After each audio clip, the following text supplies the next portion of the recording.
ಅಂತ ಅಲ್ಲ, ಇದು ಒಂದು ಸರ್ಕಾರದ ಕಾರ್ಯಕ್ರಮ.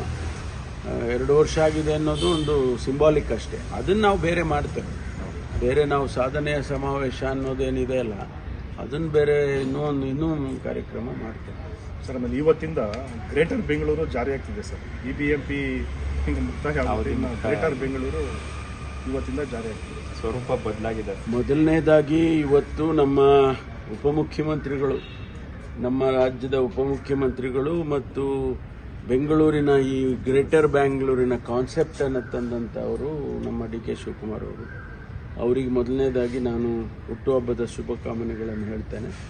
ಜೊತೆಗೆ ಅವರಿಗೆ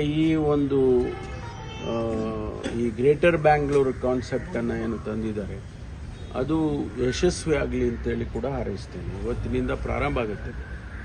ಇದು ಒಂದು ಬೆಂಗಳೂರಿಗೆ ಒಂದು ಹೊಸ ರೀತಿಯಲ್ಲಿ ಆಗುತ್ತೆ. ನಾವೆಲ್ಲ ಪ್ರಪಂಚದಲ್ಲಿ ಅನೇಕ ಪಟ್ಟಣಗಳನ್ನು, ದೊಡ್ಡ ದೊಡ್ಡ ಪಟ್ಟಣಗಳನ್ನು ನೋಡಿದ್ದೇವೆ. ಯಾವ ರೀತಿ ಈ ಕಾನ್ಸೆಪ್ಟ್ ಯಾವ ರೀತಿ ಕೆಲಸ ಮಾಡಿದೆ ಅಂತೇಳಿ ಅದನ್ನು ಪ್ರಾರಂಭ ಇವತ್ತಿನಿಂದ ಅಫಿಷಿಯಲ್ ಆಗಿ ನೋಡೋಣ. ಒಂದಷ್ಟು ದಿವಸ ಆದಮೇಲೆ ಅದರ ಫಲಿತಾಂಶ ಗೊತ್ತಾಗುತ್ತೆ. ಅದರ ನ್ಯೂನತೆಗಳಿದ್ದರೆ ಅದನ್ನು ಮುಂದೆ ಸರಿಪಡಿಸ್ಕೊಳ್ಳೋದಕ್ಕೂ ಸಾಧ್ಯ ಇರುತ್ತೆ. ಆಡಳಿತ ವಿಕೇಂದ್ರೀಕರಣ ಆಗುತ್ತೆ ಸರ್. ಯಾಕಂದರೆ ಈಗ ಪಾಲಿಕೆ ಇರೋದು ಅಲ್ಲ, ನಮಗೆ ಹೆಚ್ಚು ಕಾರ್ಯಕ್ರಮಗಳಿಗೆ, ಯೋಜನೆಗಳಿಗೆ, ಆಮೇಲೆ ಸಮಸ್ಯೆಗಳಿಗೆ ಫೋಕಸ್ ಮಾಡೋಕ್ಕಾಗುತ್ತೆ ಅಂತ ಅದು ಉದ್ದೇಶ ಮೂಲತಃ. ಈಗ ಒಬ್ಬ ಅಧಿಕಾರಿ ಅವರ ಏರಿಯಾ ಆಫ್ ಆಪರೇಷನ್ನು ತುಂಬ ದೊಡ್ಡದಾಗುತ್ತೆ.